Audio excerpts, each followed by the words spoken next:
It's going to be the end of the world as we know it and the end of your play group. We combined card draw punishment effects with massive card draw spells. This deck is Sheoldred the Apocalypse. Let's get into it.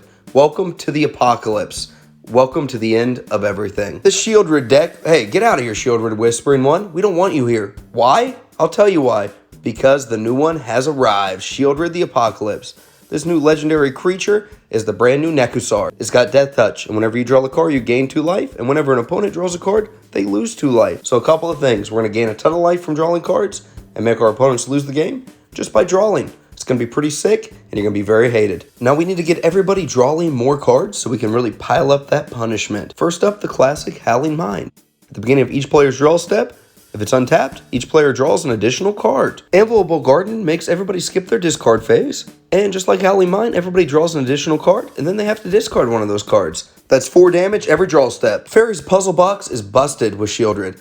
Everybody's going to have to redraw their hand every draw step, and that's going to be a ton of damage and then a ton of life gain for us. Horn of Greed is typically a nice reward for playing lands. However, with Sheoldred, it's going to be the worst thing ever. Font of Mythos is Howling Mine on PEDs. It's going to make everybody draw 2 additional cards during their draw step, so that's 6 damage. Tipple Bell is an artifact that can be tapped to make everybody draw a card at instant speed, so a little bit of damage maybe to get somebody out of that game. Then we have 2 lands that are going to let people draw cards.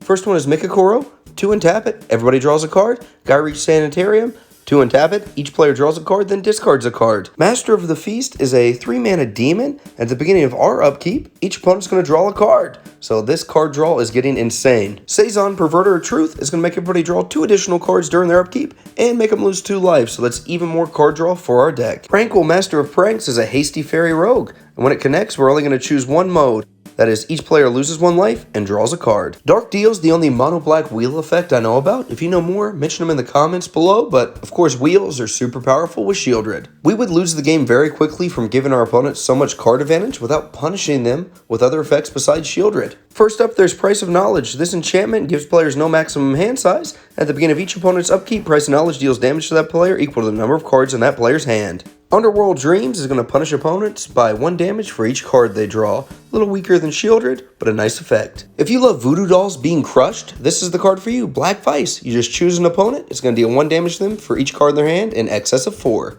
Iron Maiden, besides being a band that has some heavy metal music, can also be Black Vice that hits every opponent. Viceling is an animated version of Black Vice, except it's going to hit every opponent like Iron Maiden, which is pretty powerful. Then we have Fate Unraveler. This is an enchantment creature hat, and whenever an opponent draws a card, Fate Unraveler deals 1 damage to that player, just very similar to Underworld Dreams. Ob Nixilis the Hate Twisted is a planeswalker that's going to add to our strategy, but also give us removal. You can destroy a creature, and its controller draws 2 cards, and whenever they draw a card, they get 1 damage from Obby. We can also hurt our opponents by drawing our own cards. That's where Psychosis Crawler comes in. Whenever we draw a card, each opponent loses 1 life. Gixian Puppeteer is one of the most exciting cards from the Brothers War, and whenever you draw your second card each turn, each opponent loses 2 life and you gain 2. Also let you reanimate something. Now we have to protect our queen. Sheoldred has a target painted on her as soon as she hits the battlefield. Next up we have Lightning Greaves. I know it's boring talking about staples, but this card does put in work to protect commanders. For 0 mana, you can equip it,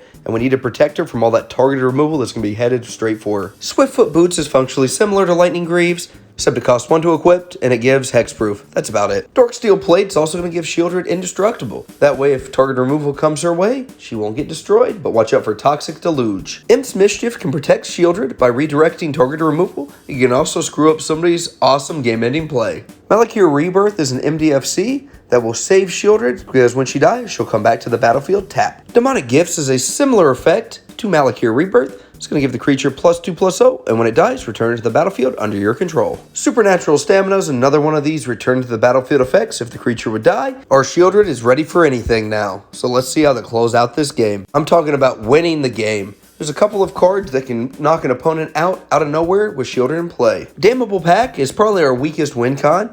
It's just going to be X black, target player draws X and loses X life. So it's going to make them lose some life, and they're going to draw a ton of cards, and Sheoldred can one-shot them. Archfiend of Despair won't let them gain back any of that life we've taken from them. And at the beginning of each end step, each opponent loses life equal to the life they lost that turn. Hopefully they drew a ton of cards that turn. Peer into the abyss will make target player draw half their library. So for us, that's a ton of life and a ton of cards. For an opponent, that means death. Then finally, a card I've been wanting to see made good for years, Lich's Mastery. This legendary enchantment has hexproof. You can't lose the game while it's out. Whenever you gain life, draw that many cards. Whenever you lose life, for each one life you lost, exile a permanent you control or a card from your hand or graveyard. When Lich's Mastery leaves the battlefield, you lose the game. So with Lich's Mastery, we can draw our whole deck from that life loop with Sheoldred. And as long as we have Reliquary Tower in play, we don't have to discard to hand size. Let's win. Welcome to the end of your play group with Sheoldred the Apocalypse. I want to thank everybody for tuning in. Hopefully this brief outline gives you some great deck building ideas. And let me know what cards you would add in the comments below. Thanks for watching. See you on the next one. Bye-bye.